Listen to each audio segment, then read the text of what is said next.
内库的那些亏空，我们早有准备。你们有这么多钱啊？我们没有钱，京都的商铺有。哪家商铺有？哪家商铺都没有这么多的银子。若是把京都所有的商铺加在一起，就能填上这个窟窿了。所有商铺？我们这些人在京都各家商铺做掌柜，兢兢业业，从不贪钱。这么些年，总算有些口碑。如今京都但凡有名的商铺，用的都是庆余堂的掌柜。这么说吧，如果那些商铺有什么不可告人的秘密，我们比他们自己还要清楚。你们抓着他们的把柄呢？邵东家，给我们10天时间，一起发力，雷沙成塔，积少成多。我务必让他们凑足这2000万两，作为大婚的贺礼。大人，这可行啊！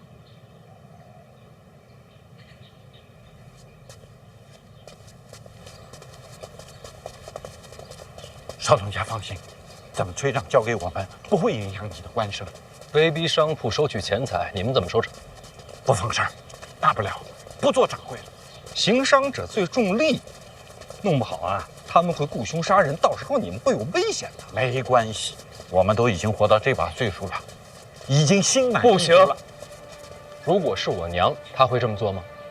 刚才听掌柜提起我娘，光芒万丈，话里全是自豪。我想，如果是她，不会这么选。邵东家，情势危急，我娘有没有遇到过情势危急的时候？她当年妥协过吗？内库亏空，我自己办。邵东家，2000多万两，非一人之能力所为啊！不管多难，我也要试试。做儿子的总不能给老娘丢脸。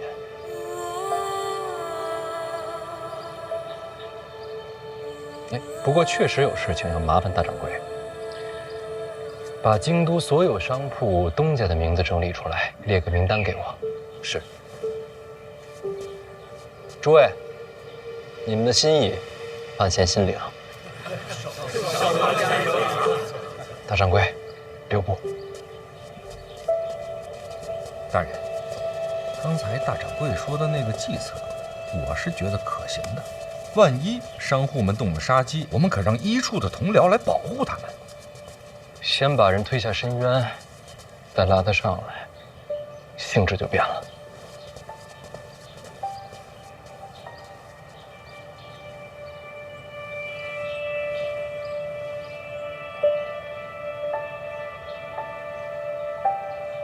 邵东家真是个善良的孩子。原来我以为小姐走了，那道光灭了。原来光还可以传承。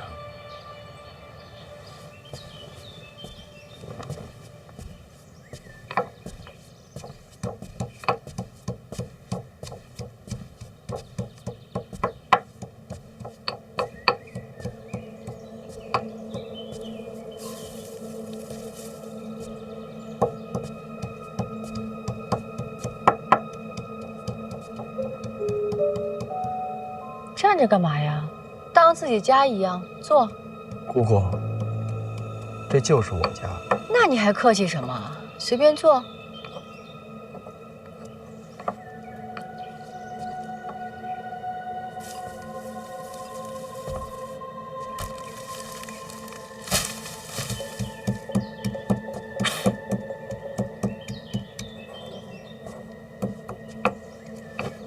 您这是干什么呢？闲着也是闲着，顺便调个胭脂的新色。这些花您一路带来，不是送范闲的吗？人家不要，送你算了。愧不敢当。我是要谢谢你。谢从何来啊？无论怎样，晚上的大婚我都不希望出任何岔子。你没有说出林拱的秘密，我就要谢你。姑姑不交代，我也没有打算说。那我是真看不懂了。你是要和范闲讲和吗？哦，那倒没有。陛下对范闲信重，从现在看，就算范闲不娶婉儿，这内库一样会交到他手中。哦，林拱这秘密啊，要用得用到生死关头。怎么？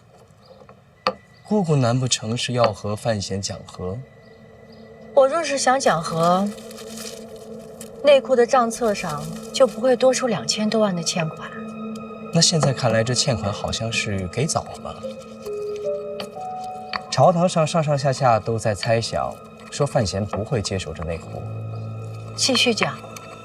小范大人如今春风得意，何必要接手这烂摊子？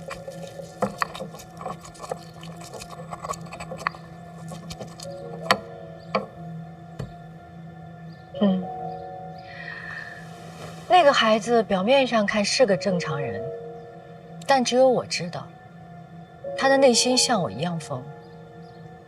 我不急着回信阳，我就要留下来看看，结果如何？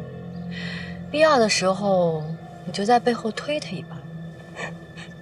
要说疯啊，姑姑跟我不遑多让。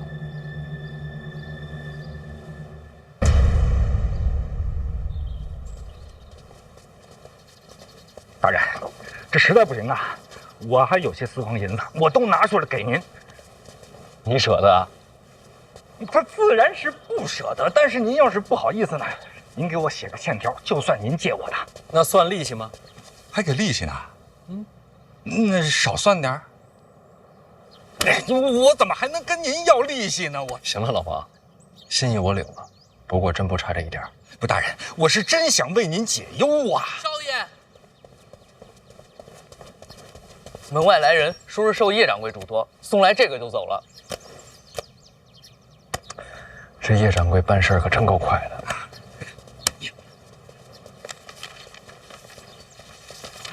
大人，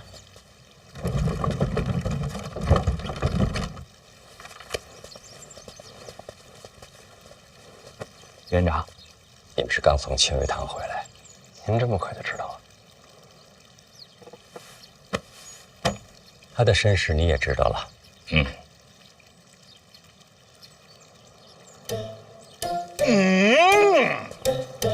院长啊，我7年最近身体有恙啊，这耳朵啊，说听不见就听不见了，这眼睛说看不见还就看不见了，说失聪就失聪，说失明就失明。你看，哟，来了，院长，你看不见了。好了，王启年，庆余堂和他的身世，你要多说出半句话来。明白，7年告辞了。明白了。老王，我信得过，你吓唬他干什么？是你在吓唬我，我又怎么了？你不动用庆余堂，内库的亏空怎么办？庆余堂这件事儿是您的安排？内库亏空，陛下能不知道吗？陛下的安排。所以这笔钱宫里不能出，更不能动用户部。陛下留了一手，想利用庆余堂，让你顺利接手内库，这么大的礼，你给回了。可这事儿如果这么办的话，庆余堂那些掌柜就全完了。这事儿要是我娘，不会这么办，所以我也不这么办。志气可嘉，可银子从哪儿来？银子我自有办法。在这之前，我想先去度个蜜月。蜜月。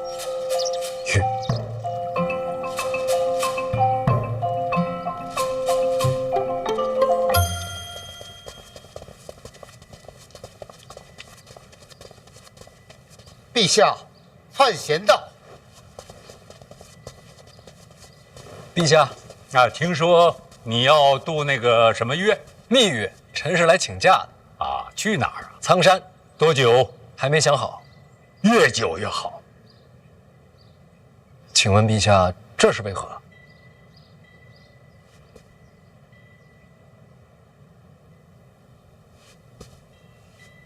有件事儿，朕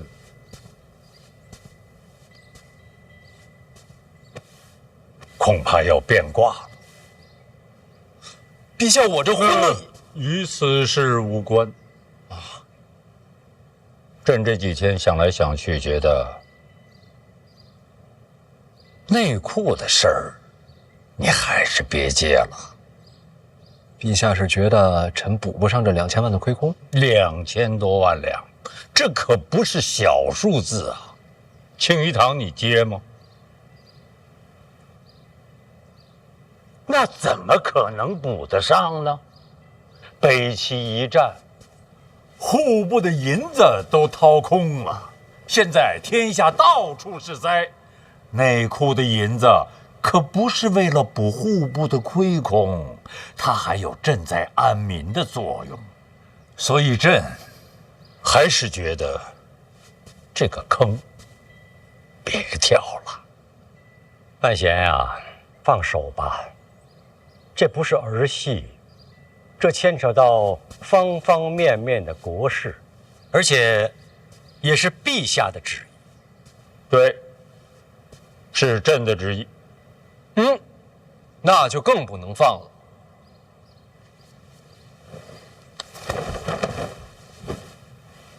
让臣接手内库也是陛下的旨意，陛下的旨意就是真理，岂能说改就改？否则如何取信于臣，又如何取信于民啊？所以，内库的亏空我来补，天下的灾情我来赈，陛下的旨意一个字也不能改。你敢抗旨？臣已接过旨。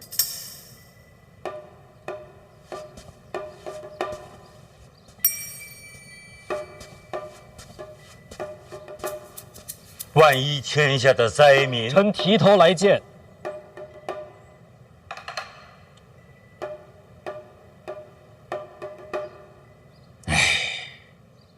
这倒严重了，但是你会降为一介布衣。不，下你的大狱。那臣谢陛下洪恩。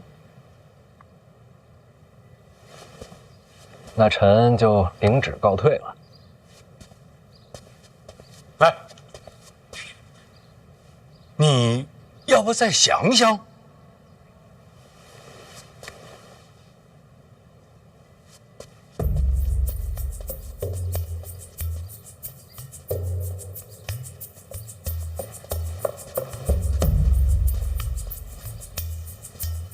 这哪儿来的底气呀？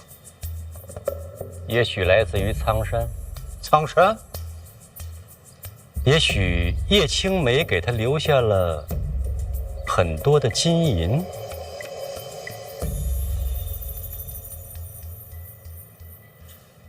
这娘俩倒是有点邪的，随他去吧。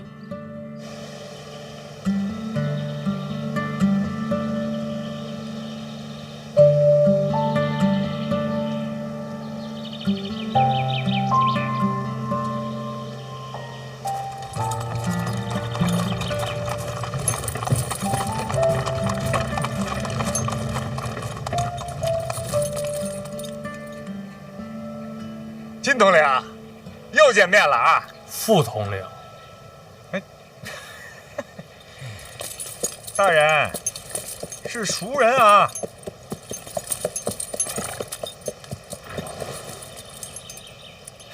还真是熟人。院长军令，黑旗护送提司前往苍山。听统领，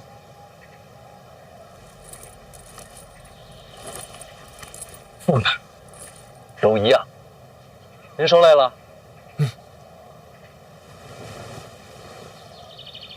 出发！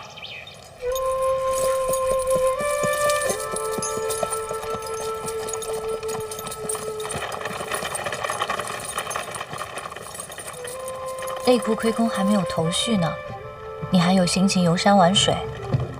越是这样，月是要出来游山玩水啊。苍山有银子？苍山没有银子，但是我可以想办法让银子来苍山。怎么个来法？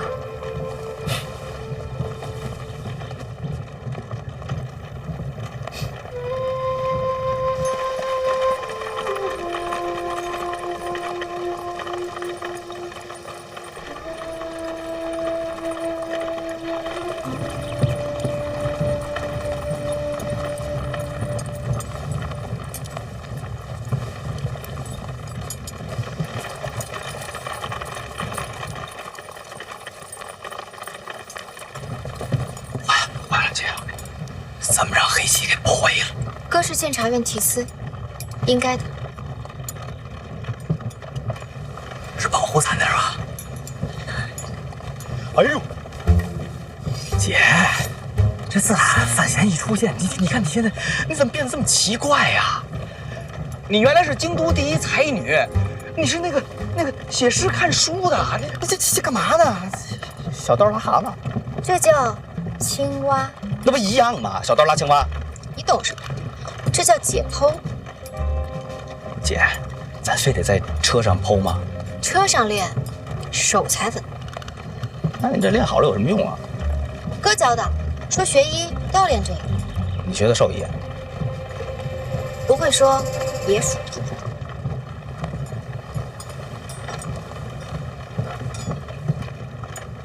哇，姐，你说这哥也真是的，他跟嫂子出来，这叫什么度蜜月呀？那带咱俩干啥呀？想知道啊？想知道，自己去问呀。你不会说也别说。京统领，停一下。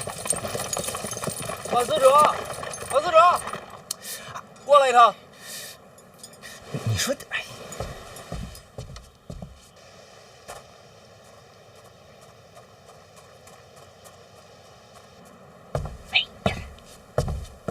行了，走吧。去。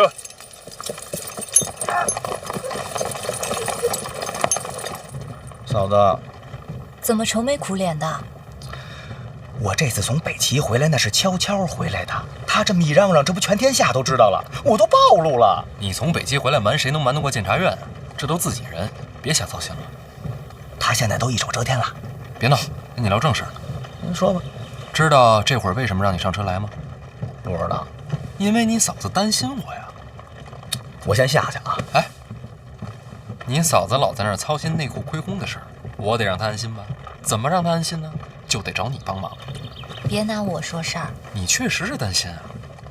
成亲那会儿，你不是老想着筹办拍卖会吗？啊，如今呢，你大显身手的时候来了，都错过那时机了。当时是为了拍卖那个婚宴名额，你都成完亲了，怎么拍卖啊？到了苍山庄园，你负责安排场地、布置流程。好，在苍山咱们再成一回亲。那不成讹钱了吗？你听他瞎扯，大婚就一次。这是京都所有商铺东家的名册，基本全在这上面。你安排人把他们请来苍山。人家凭啥呀？对呀，凭什么呀？我也没弄明白，我们凭什么去啊？苍山一聚，共赏山景。说的好听，其实什么意思啊？大家心里都清楚吧？哼，内库亏空，京都谁不知道啊？新官上任3把火，这火可烧到咱们头上了。我还是那句话，咱们凭什么去苍山？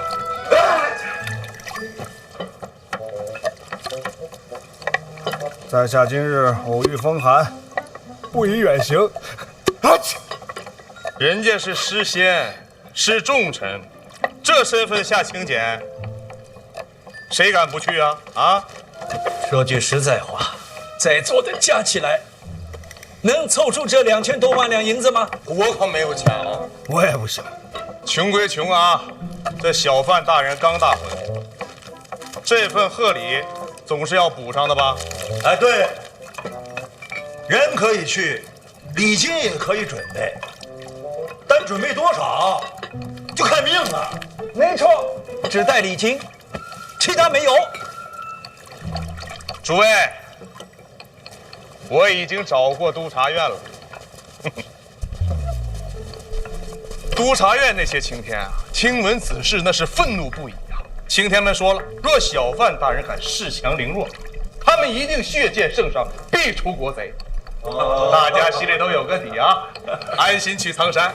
兄台，还是你想的周到啊！督察院的那些青天，真的愤怒了？怒不可遏，血贯同人呐！这叫什么？各位，这叫喜从天降。是呀，范闲他真是昏了头了。他如今召集京都商贾，就是为了逼他们散尽家财，然后替自己补内裤的窟窿。这范闲竟然如此狠毒！对，这也并不是什么坏事。这范闲口口声声说查贪官，结果呢，他自己贪赃枉法。没错，看金在哪？各位，等苍山有了消息，咱们就一起参他。对，参他，一定要参他。咱们必须要齐心协力，替大庆除了这个奸臣。对，除了这个除奸臣，除奸臣，来参他。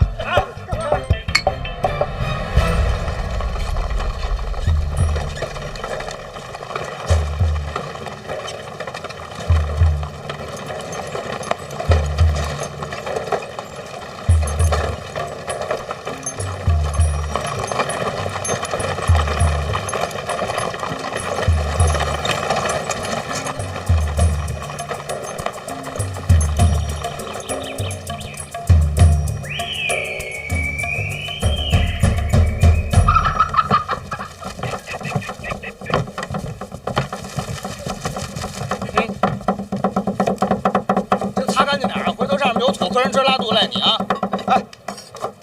把这都给切了啊！切细点啊！哟，忙着呢。哎呦妈呀，哥哥，你可来了！你请那么些人来，我雇这么些人，人吃马喂，这不都得忙活做饭什么的？可以啊，你井井有条的。快，这得给你。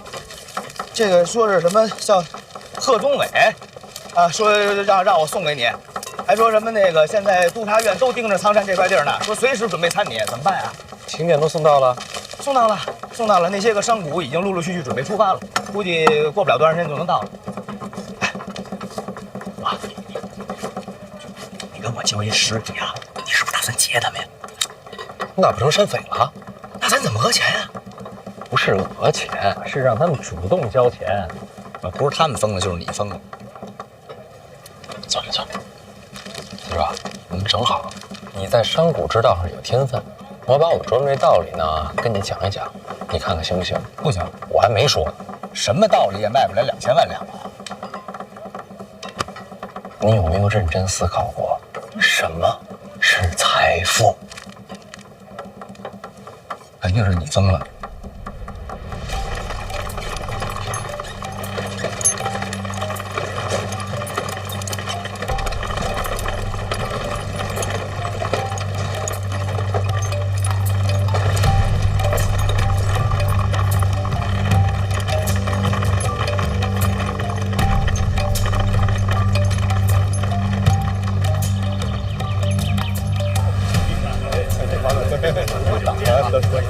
苏掌柜，来，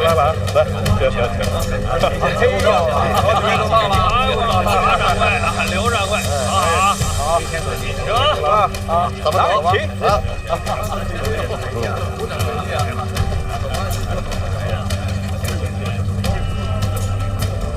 我差不多也说完了，啊，时候不早了，准备出去接人。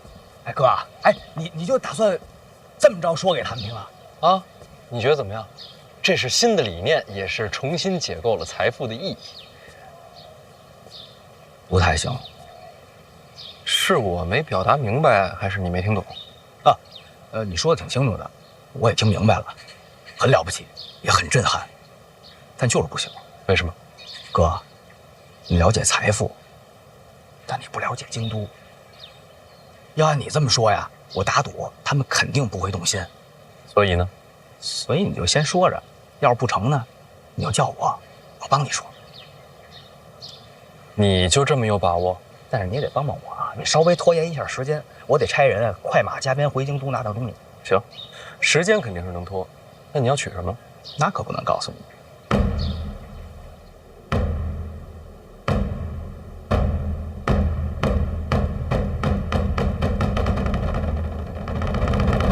谁也不能出钱啊！哎，诸位，各位，我们一定按之前说好的，谁也别拿钱，千万不出钱啊！拜托各位啊！记住，按之前咱们说好，拜托各位了啊！诸位，各位，我们一定按之前说好的，别的没有，我们一定按说的，也不能出钱，记住了，已经可以。诸位，哎，刚才那边嘀咕什么呢？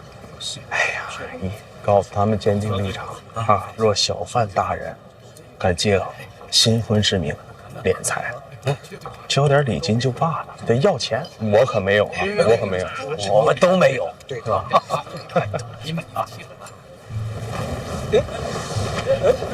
那大人怎么回事？这飞了！这干什么呀？这是？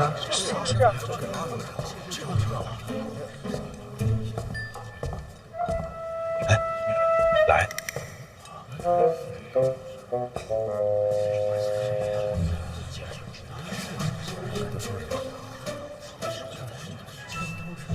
大家好，幸会，我就是范闲。我知道你们此刻在想什么，所以我事先声明一下，大婚已经结束，今日不收贺礼。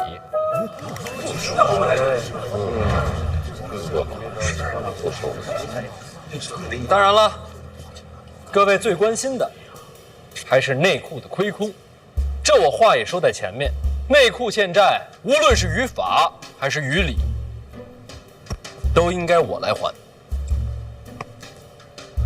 若是如此，这还叫我们不是白担心了？你仔细想一想，若真是这样，把我们弄这来干什么？就是才听。各位就又要疑惑了，既然这样的话，又何必把大家从京都请到这儿来呢？这红尘之中啊，每过一段时间，都会诞生一个超越时代的奇迹。这奇迹有时是人，有时是事，甚至有时可以仅仅是一个观念。观念是什么？观念大概就是个念头。念头。人生在世，若是能亲眼见证奇迹的诞生，又何尝不是一件幸运的事？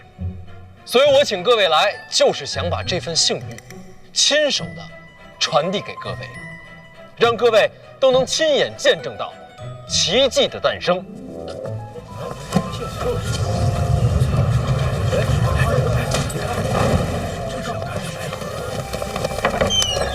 哎，这什么呀？这是？试一下，让我降一下就好了。那位问得好，这奇迹该叫什么名字呢？谁问了？请看，没错，正是库债。库债是这库债？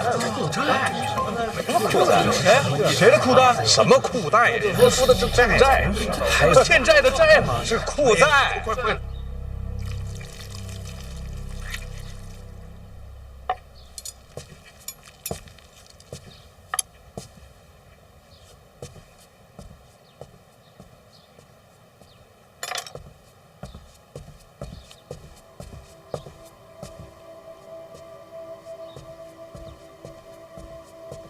我们见过。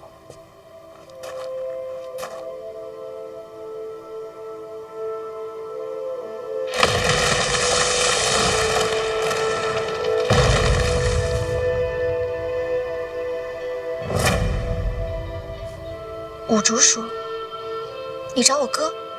我找你。找我？对。现在所有人都在那个大房间里听范闲讲话，时机正好。各位，那么这库债又是何物呢？咱们顾名思义，库是内库的库，债是欠债的债，这所谓库债，便是内库欠债。怎么样？说了半天又绕回来了。回来。各位都知道，我名下办了个淡泊书局，这几日费了些力，把第一批库债给印出来了。这每一份债券，都代表着内库的一份欠债，数额和期限各不相同，而这数额和期限的不同呢，又对应着相应细则的不同。当然了，这些个细则我就不在台上赘述了，等下会书写成文分发各位。咱们就挑最重点说，拥有了它，就相当于你拥有了一份内库的欠债。什么是拥有欠债呢？就拿这张来说吧，这张是5000两，相当于你花了5000两，买得了内库的债主之位。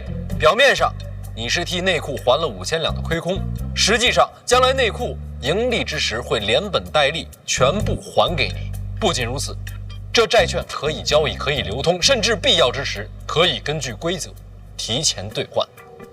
这谁不明白呢？这还是逼我们拿钱补亏空吗？没错，2000万两的欠债都在这儿了，竞价出售，价高者得。怎么个竞价呀？意思就是你出了5000两，人家出6000两，这债权就归了人家。够狠的，不止2000万。那每个人最少买多少？自愿购买，先到先得，售完为止。还自愿，傻子才买。就是。各位可能还要问了，那我花钱买了债券，补上了内库的债务，那我能得到什么呢？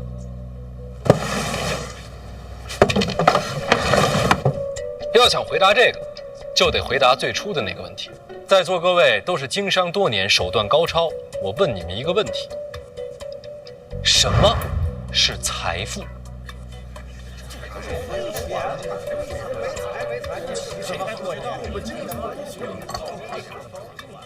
这个就是财富。哦，财富就是银子？自然金银都算。不对，金银只是衡量财富的手段，而非财富自身。什么意思啊？你刚才手上举着那块银子，大概1两？差不多。能换多少米啊？2担左右吧。上下多少有一些浮动，每天米价还得去米行看呐。也就是说，今日在我庆国，1两银子大约能换2担精米，这便是衡量的标准。小范大人，这说的不都是废话吗？我前些日子去了趟北齐，大家应该都听说过。大人威震北齐，自然是少年英雄啊，是吧？在北齐那边，1两银子只能换1担精米。你看，同样是1两银子，在北齐和在我庆国，价值就不同。北齐与我大庆交战，大败亏输，米价自然会涨啊。没错，兵荒马乱、天灾人祸都会影响物价的浮动。各位不妨想想，若是你们身在北齐，所谓的身家财富又剩几何呀？可是我大庆正值盛世，并无此忧啊。答对了。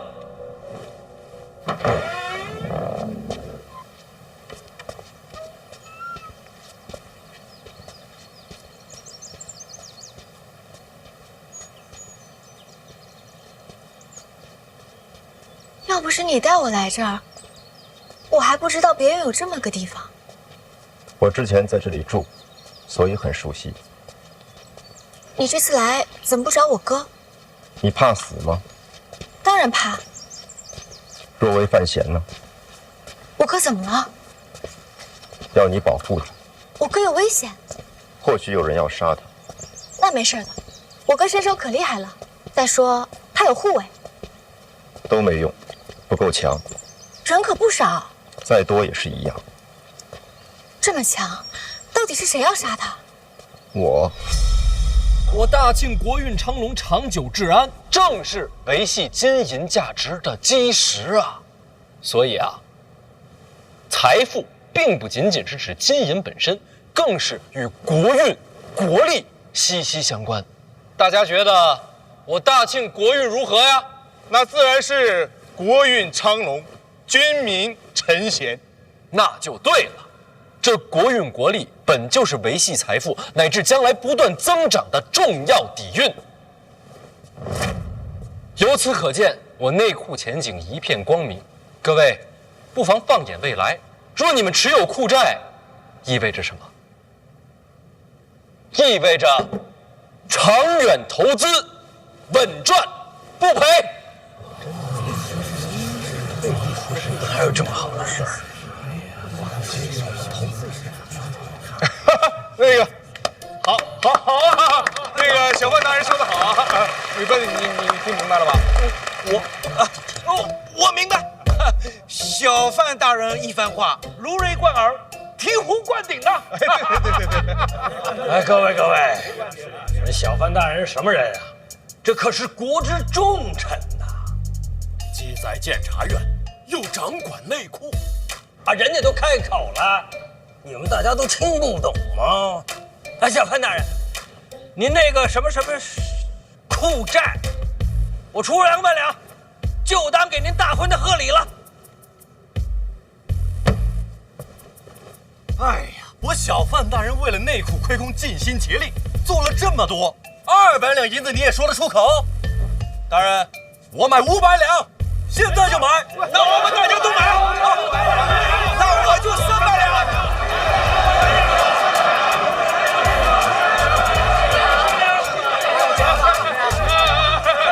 群情激昂啊！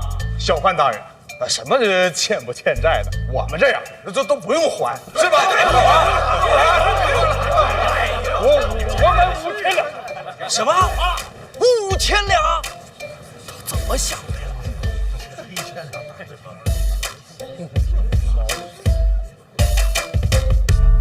你们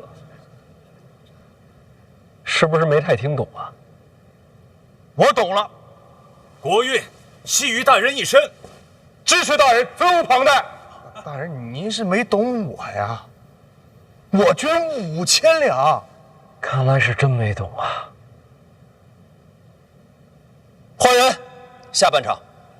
等一下，你让我理理。按你方才所说，你是说你在江南失忆，杀人无数？差不多。那有没有可能，杀人的不是你？有可能。那就没事了。如若真有这么一个人，他的战力也该与我相近。冒昧问一下，你是什么战力？能打大宗师。你要我保护我哥，去抵挡一个大宗师？不是抵挡，是杀了他。杀一个大宗师，也或许是杀我。悟竹说，我没练过武。我知道。一个普通人怎么可能抵挡大宗师？人改变世界，靠什么？勇气、智慧、美貌。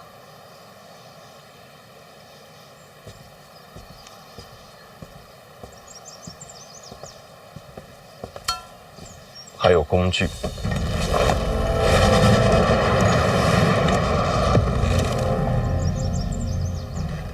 这是留给我哥的，怎么会在你这儿？是我拿出来的。偷的？如果我连自己都不再相信，我需要找一个人替我保护范闲。这里面的东西能伤害大宗师？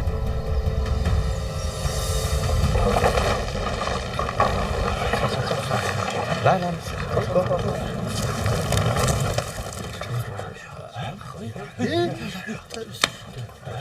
换他了。诸位，饭菜都还可口啊。有什么不爱吃的，您跟我说，我让他们稍微给各位颠排一样。这谁呀？好像是犯死者。他不是犯错了，不在京都吗？找死吧你！在这儿呢。哦，不认识。行，到那儿就行，下去吧。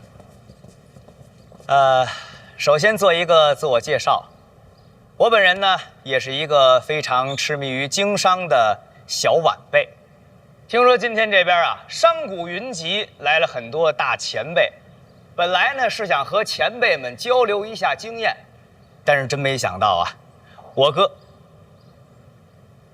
我国著名的小范大人，刚刚这一席话呀，真是醍醐灌顶，可谓是一语惊醒梦中人，说的实在太好了。也不知道小范大人这个脑袋，他这是怎么长的，里头装的是什么，怎么能想出这么多的点子？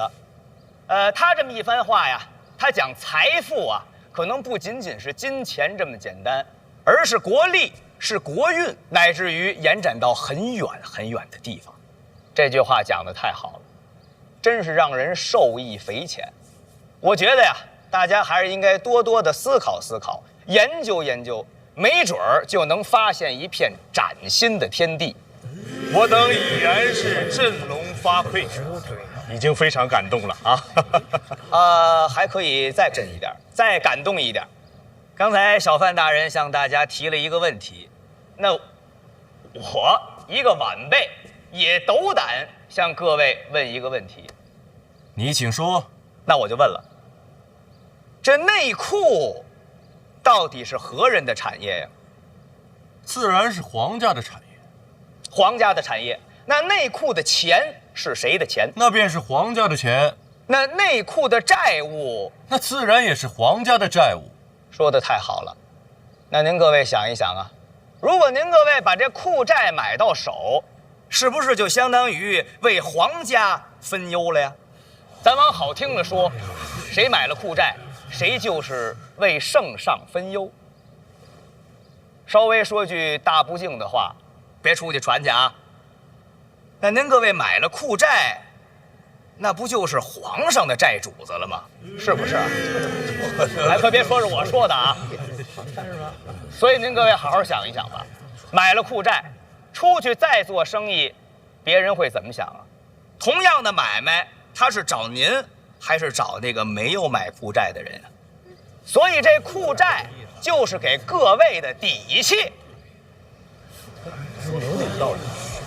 要这么说，是这个意思啊。阁下所言极是，库债一事是小范大人奇思妙想，所谓人存证据，小范大人这般风采，谁不敬仰啊？您说人存证据？人存证据，人亡政息。各位是怕，如果我倒了，我说过的话就不算数了。还请小范大人解惑。别问我，问他。后半场全看他的。好，这个问题问得好，小范大人回答的也好。人存证据啊，人亡政息，什么意思呀？人要是没了，那你说这债找谁去呀？说句不好听的话，小范大人万一哪天要是倒了台，那各位扔进去的钱，那自当也是打了水漂了。这句说的对。各位不要着急，你们请看。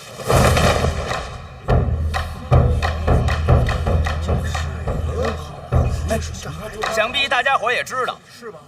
前段时间小范大人大婚，当今圣上御笔手书了4个大字送到了府上。我就问一句，京都这么多家名门，哪一位在成亲的时候，皇上亲自手书送了1块匾？有吗？没有，小范大人独一份我再问问，这4个大字怎么念呀？百年好合。什么叫百年呀？100年，少1年99年都不能算是100年。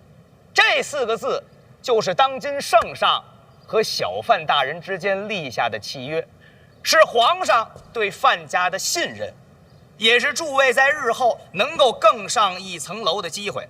大家好好想一想吧，过了这村儿，可就没有这店了。等到下一次能和皇室攀上关系，可不知道是猴年马月了。来人呐，把匾请回府上。多谢诸位。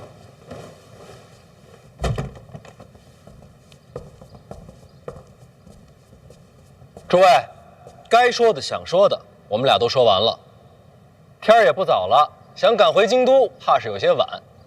各位要是不嫌弃，就在苍山暂住一晚，明天再回城。关于库债的事儿，我说话算话，售完为止，全凭自愿。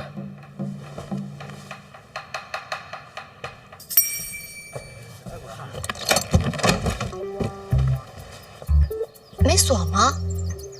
之前有，已经开了。这怎么用？缺少一根主件，把它们拼合起来才是全貌。主件拼合起来，怎么感觉像是火铳？吴周叔，火铳不行的，既费事又瞄不准，比不上弓箭，伤不了大宗师。可以。世上还有这种火铳？不一样，小姐带出来的。哪儿带出来的？神庙。神庙带出来的，还会缺主件？毁了。被谁毁了？这个你不用知道，你需要做的就是用它做好准备，保护范闲。然后呢？你能把它修好？不是我修。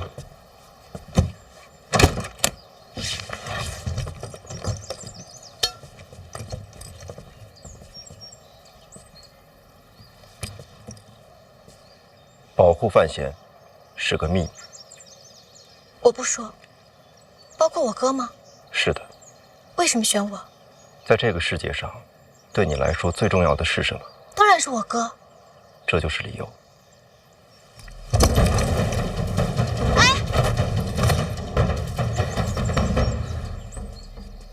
就这么走了？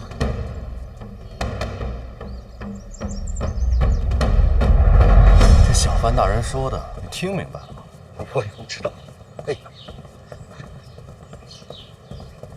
晚上见。晚上见。告辞，告辞，告辞。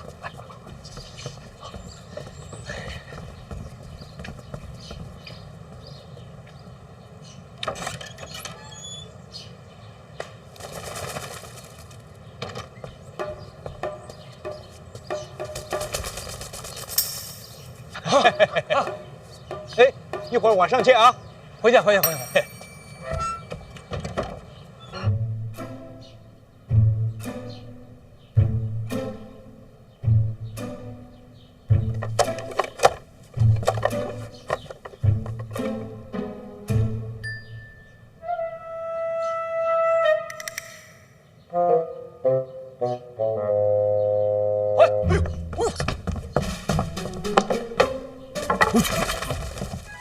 什么呀？我看这帮商贾都往那个外边撒鸽子，我不知道是啥，我说拿一看看。是不是给京都传信了？山上的事儿，得让京都的人知道。那为啥呀？这个他们自己不就是老板吗？那买不买库债自己还说了不算。无根之木，岂能立足？你的意思，他们背后都有根？废话。那我把他放了。你这就不许拉他了啊！你这。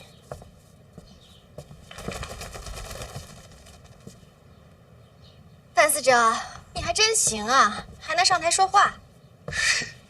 那可不，姐，哎，我这么跟你说，范闲那套厉害归厉害，我都没听说过。但你得这么想啊，我要是都没听说过，那帮商贾们能懂吗？啊，你说范闲拽那些个词儿，什么国运吧，又财富吧，那商贾们根本就不明白，能打动他们的就俩字儿：皇室。你还得意起来？那不该我得意吗？说得意吧，其实还欠点什么，反倒是有点担心。担心什么？我本来以为啊，把皇上一搬出来，他们吓得就把钱全交了。那可是你说，要是把消息传回京都，怎么了？库债这事儿前所未有，我怕他万一，他要是触犯国法可怎么办呀？那没事儿，那就好。下半场是你说的，军无戏言也是你讲的。要真出了事儿，拿你交差不就完了？啊！还不能憋着这个呢吧？我可是帮他呀！哎呦，这不能，绝对不能。我们俩现在关系还不错，对，肯定不会。库债嘛，怎么能算犯法呢？当然算了。什么库债？我大清立国以来，从未听过此种事物。这逆子胆大包天，还什么分担皇室债务，属实荒唐，国法难容。正所谓子不教，父之过。要我说，先把范闲押回来，然后我这尚书也抹掉。家风不正，没脸做官，回儋州养老算了。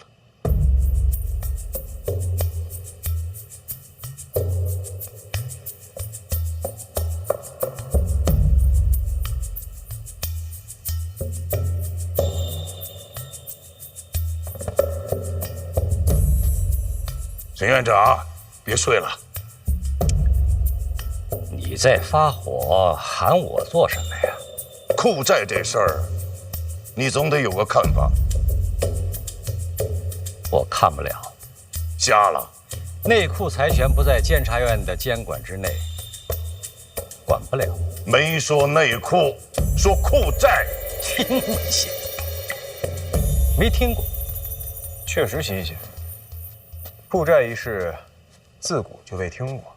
依照大清的律法，也没有库债这一条啊。可若是治罪下来，也无法可依呀。这新鲜事儿，二哥怎么看呀？回太子的话，臣现在还在闭门思过，没陛下召唤，连门都不敢出，更别提善论朝政了。哎，说说无妨。无法可依，无理可循，但凭圣才而已。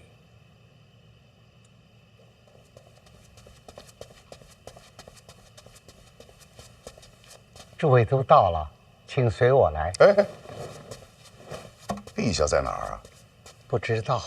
不知道，那你带我们去哪儿？后花园。深更半夜，后宫花园。做什么？班花。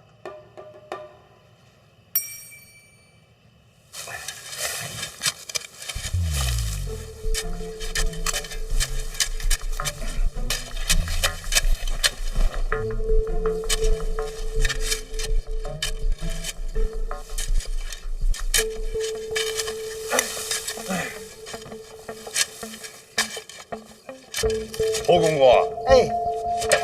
你确定这是陛下的旨意？范大人，老奴有天大的胆儿，也不敢假造陛下的口谕呀。这是闹的哪一出？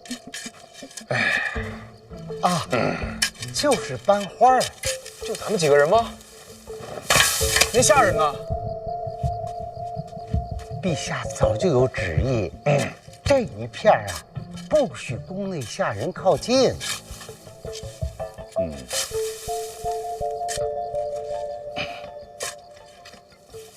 哎，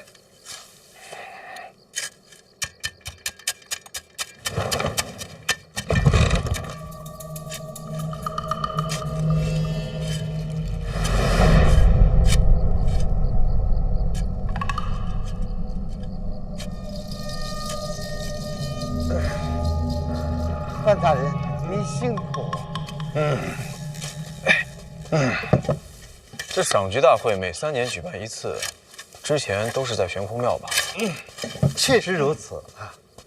这也不是什么珍贵的花，为何让我们亲自送过去啊？陛下喜欢啊。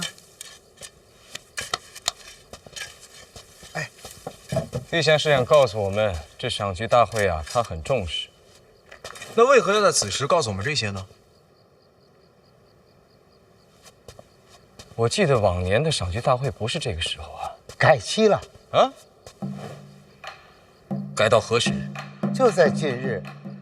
改的什么日子还要再等等。等什么？等小范大人从苍山回到京都。啊？这赏菊大会为何要等范闲回来呀？陛下是这么说的。也就是说，陛下重视赏菊大会，但何时召开，要等范闲回京都。殿下，您说的没错。陛下是想提醒我们呀，上局大会重要，范闲更重要。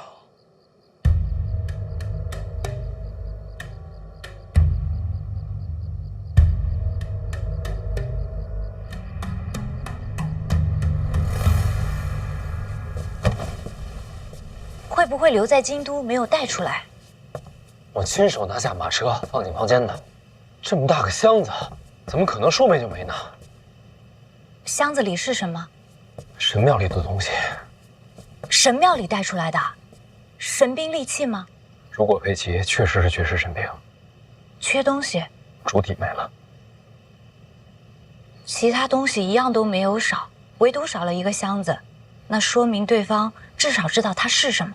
知道这东西的人可不多。谁？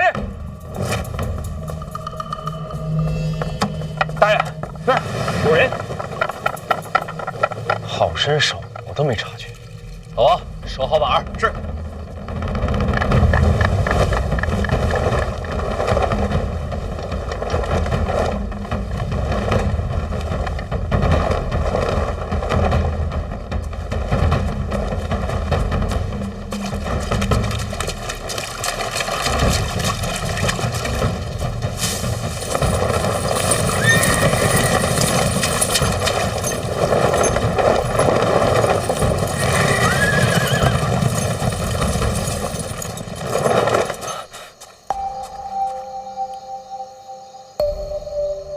吃。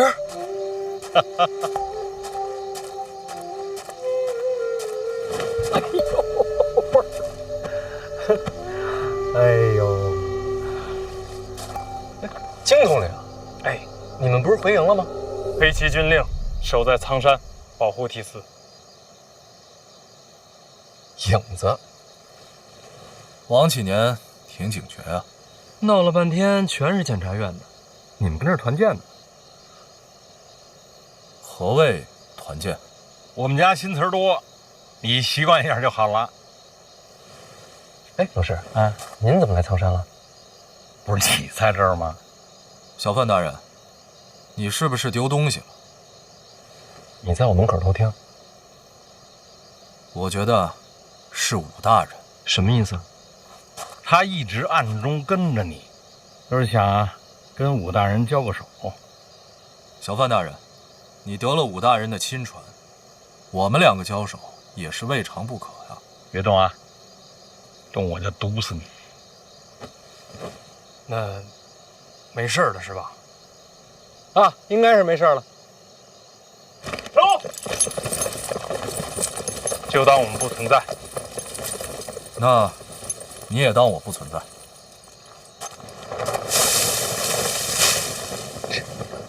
神神秘秘的。走吧，老师，都到苍山了，上我那儿吃宵夜去。跑错了，这边。哎，等会儿，我跟你说个事儿。我去江南追查一个杀人案，凶犯到了京都之后，又找不着人了。两种可能，要么就是武大人，那另一种可能呢？有人把这个凶犯在京都给藏起来了，连检察院都查不到痕迹。当然，有这般手段，京都能有几个呢？这也是线索。来苍山陪你待几天，这案子透着诡异，回京都就朝着这路子往下查。我本来想有了结果之后再见你，我在暗处。可是，哎呀，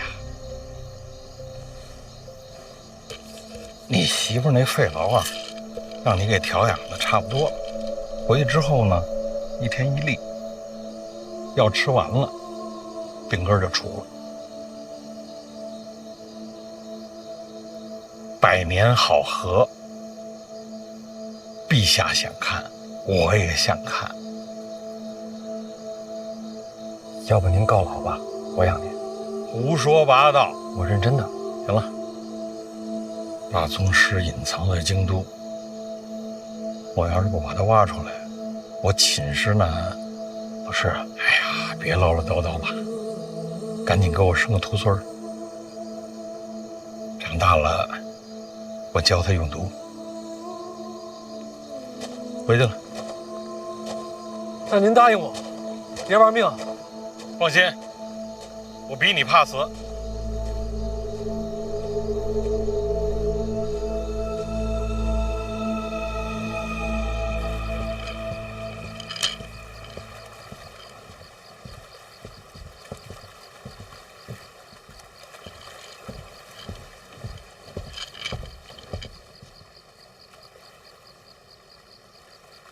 五竹说：“箱子是你拿了？跟我来。你一直坐在这儿就没人发现你？也是。你是谁呀？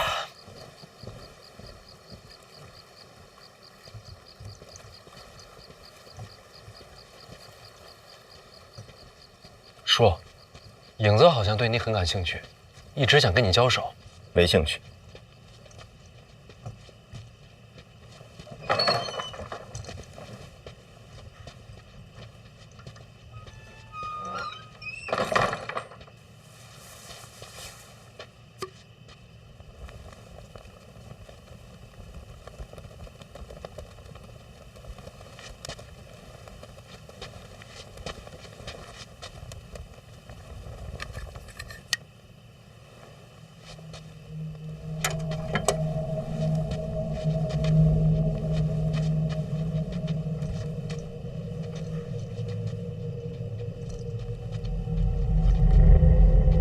说，你到底在找什么？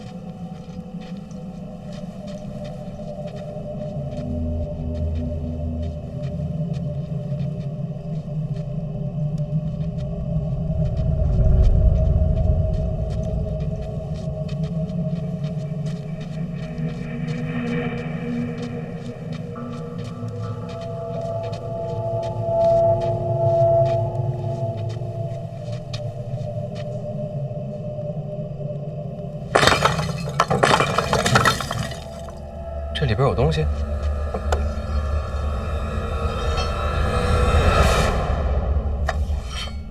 小姐当年苍山住过。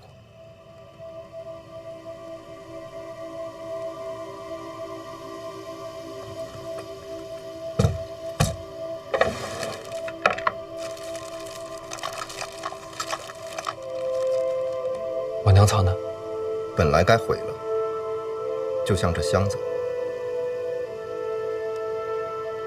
这是我娘亲自毁的，为什么？遵循法则，超越时代的物品不能留存。谁的法则？神庙的？应该是。应该？忘了。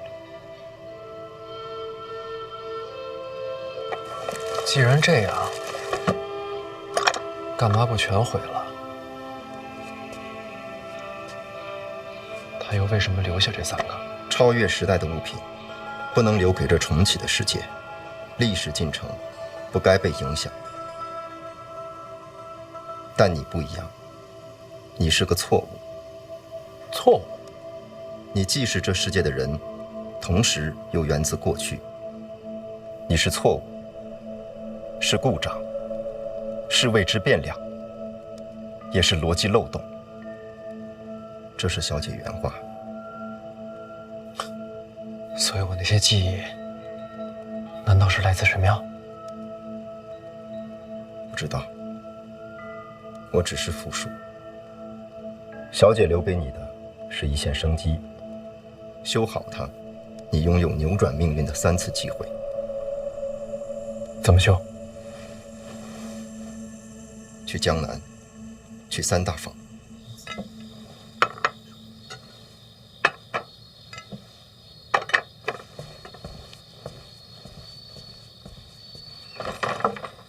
这3大坊就是内库的根基。这谁不知道？内部前生根基就是3大坊。往年那些新奇货物都是从江南出来的。我问你们三大房如今在谁手里啊？当然是江南的明家呀。明家向来以长公主马首是瞻，他们真能把三大房交出去？明家即便是富甲江南，也不能抗旨吧？抗旨是肯定不会，交什么？怎么交？这都是讲究。你我都是做买卖的，这还不明白吗？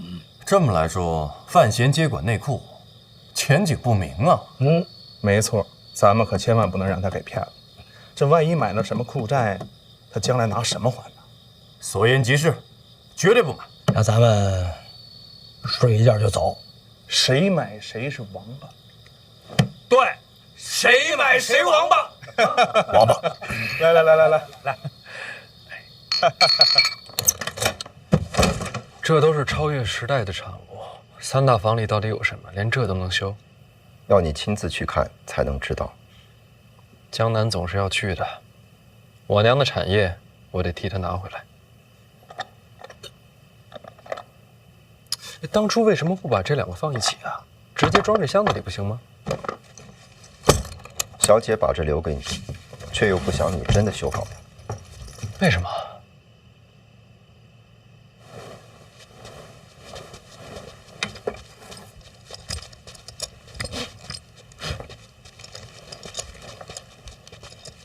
当神庙改变命运，未来亦将留下烙印。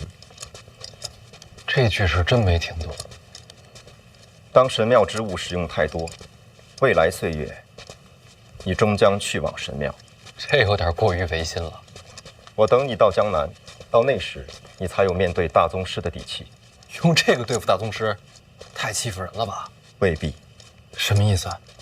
有这个也未必斗得过大宗师？没错。大宗师也是人，这超越时代的武器怎么躲？我像正常人吗？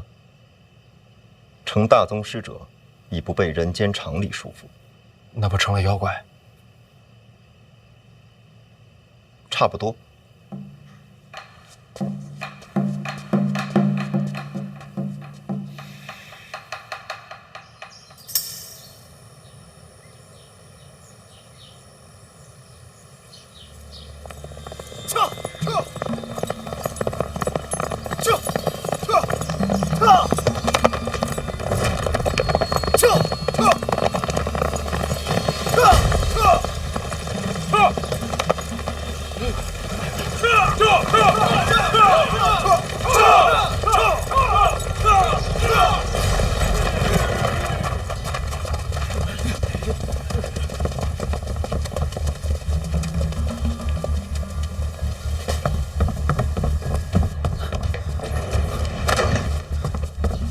宫内传出消息，陛下要范闲回京都共赴赏菊大会。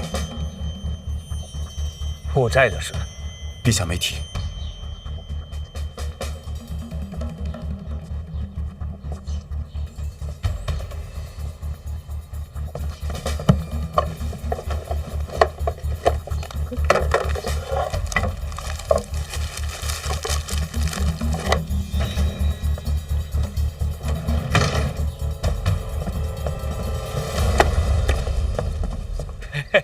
哎呦，你听说了吗？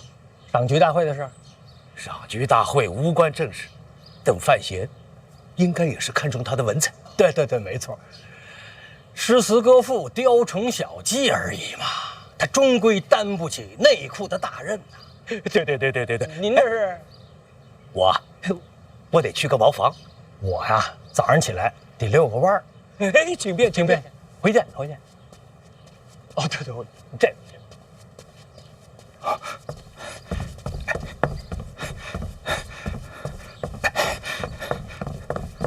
哎，你不是去散步了吗？这是你们家茅房啊！我也佩服你，散步怎么散到这儿来了？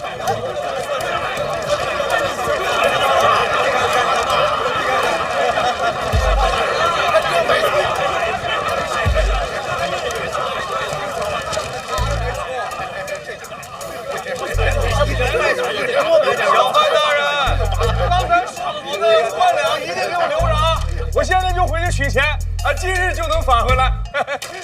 哎，你怎么也在这儿啊？你昨天怎么说的？这王八这个，哎，这王八他买到库寨了，告辞，告辞。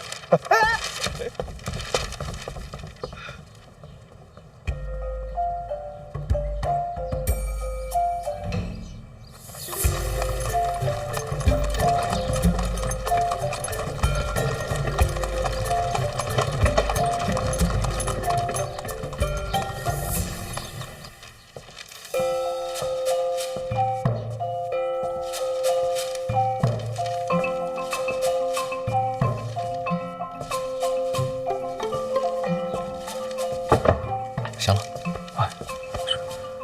擦擦手。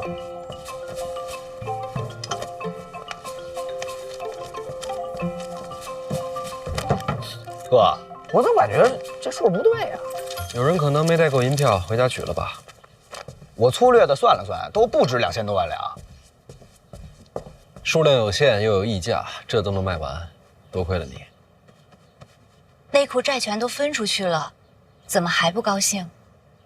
说到底，他们选择买库债，还是因为陛下要我赏花。陛下荣恩，前景无量，选择债务共担，这样一来，可以说，以后你便是他们的靠山。是，也算是一种投资嘛。只是，他们没有人能真正明白，库债究竟意味着什么。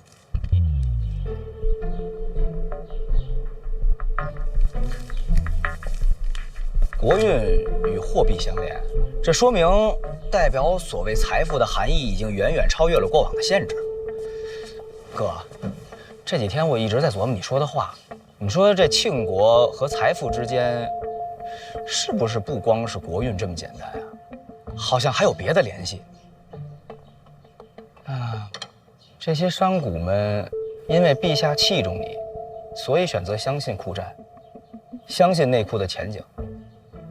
所以，其实他们看重的不光是你，看重的是皇上，看重的是皇室的信用，是庆国的信用。没错，金银数量终究有限，而庆国的信用才是货币的基础。对，不光是庆国，北齐的信用也代表了北齐的财富，所以国家的信用就是财富。国家信用是财富。是货币的基础，那这之间缺什么呢？货币、信用。咱们出去，让他在这儿仔细想一想。货币、财富、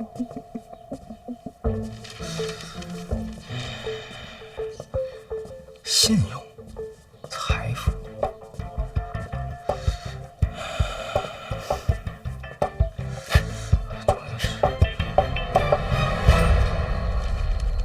货币、信用，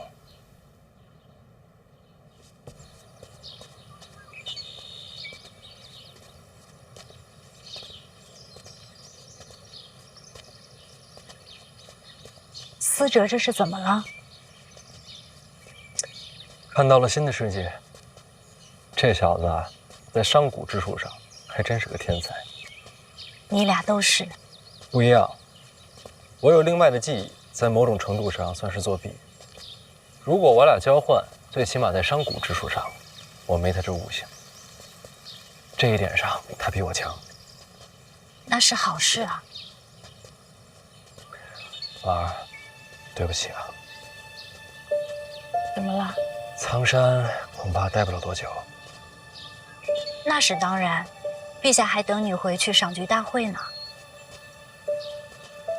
我准备了那么久。最后成事，还是他一句话。天子嘛，自古以来都是天下中心。等赏花大会结束，咱们一起去江南吧。我也去。当年我娘在江南创立了3大坊，时至今日，仍是内库的根基。这些都是她留在世上的痕迹。我想。我应该和你一起看。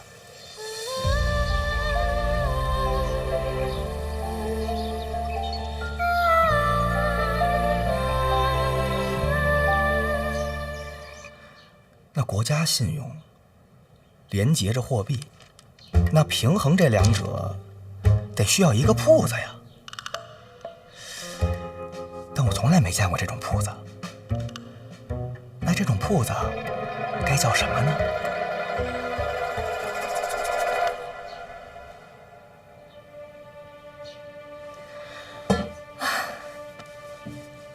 你找把火铳，练练瞄准。你手稳，试好瞄准。保护范闲是个秘密。你要我保护我哥，去抵挡一个大宗师？不是抵挡，是杀了他。杀一个大宗师，也或许是杀我。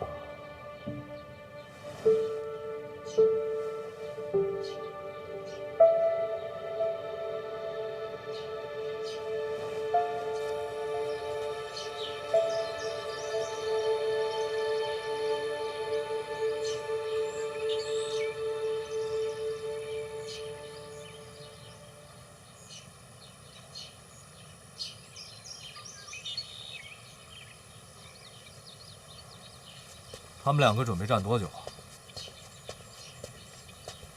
你要敢打扰他们，小心我给你下毒。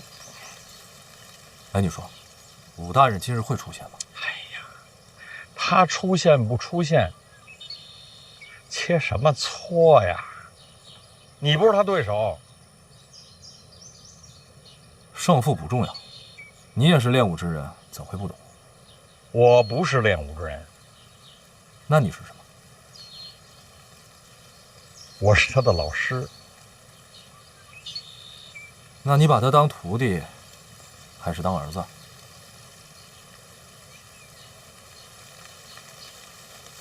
看来今日武大人是等不到，我先回京都，你多加小心。如果武处真的是凶手，天下没有人能活命。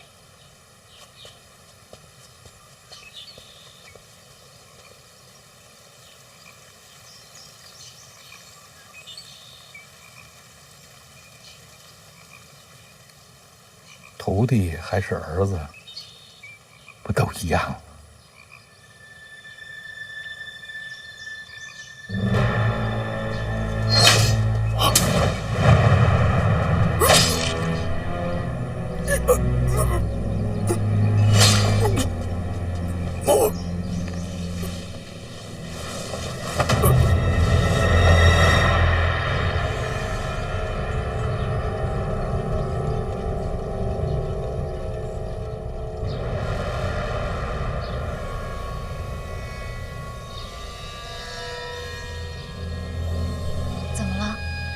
看见什么了？没什么。辛苦了。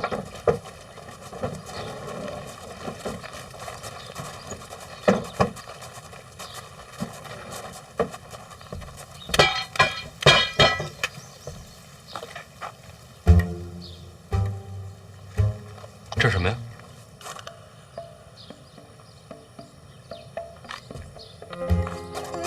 没什么。我都看见了，你买了把火铳。对呀。是有人欺负你吗？没有啊，就是我自己有兴趣。哦，那就好。你用的时候注意安全啊。嗯。思哲呢？他最近恍恍惚惚的。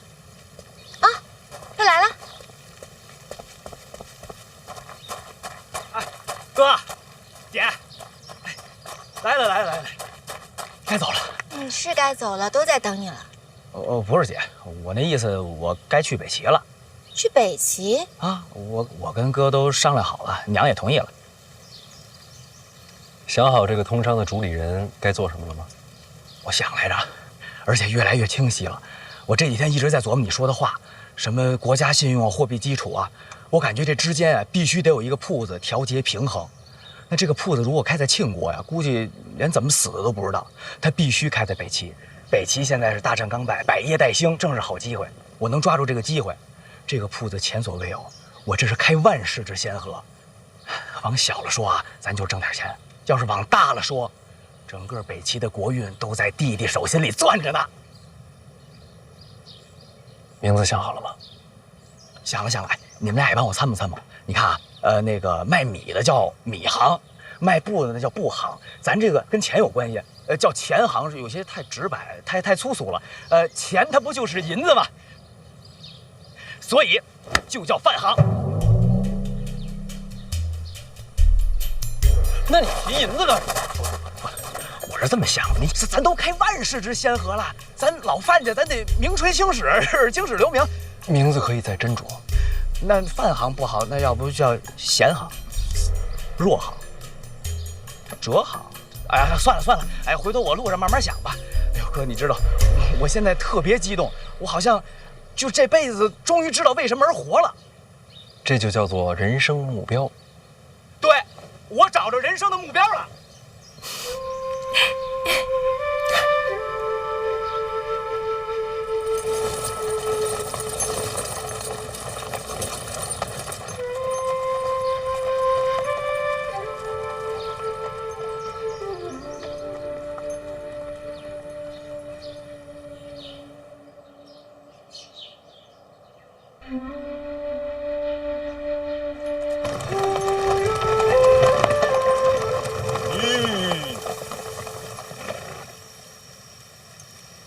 大人，是禁卫。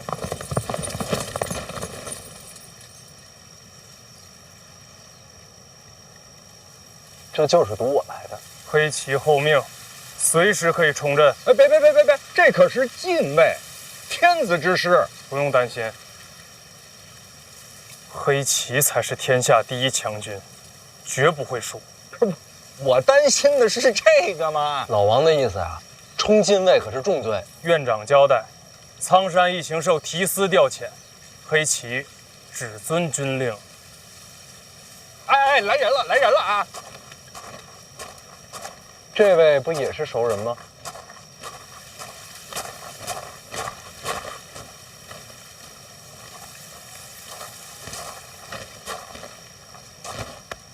小范大人，好久不见。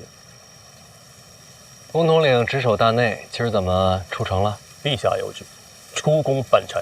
那我祝公统领一路顺风。怎么着？要不我们给你让一下？陛下旨意，还请小范大人同行。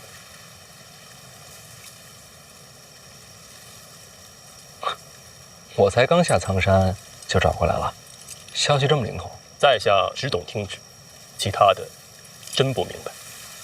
那怎么说？公统领带个路，我们后面跟着。不必劳师动众，只需小范大人一人作引。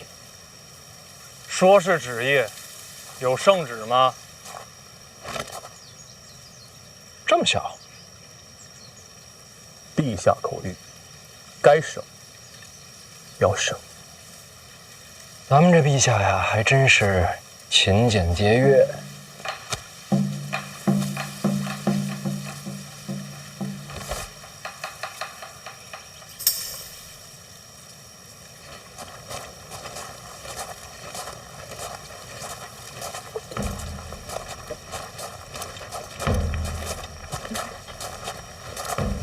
小范大人，请。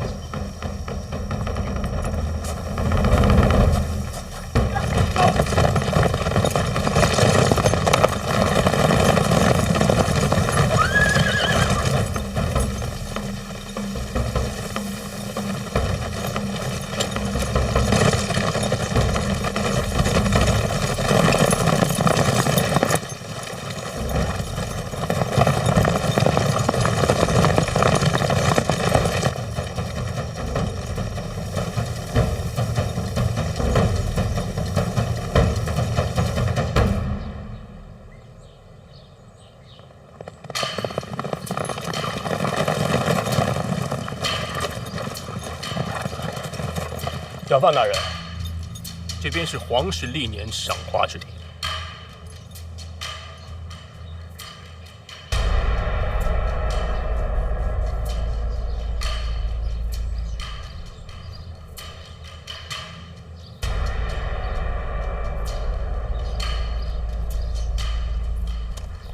建于山崖，悬空而立，这便是传说中的悬空庙。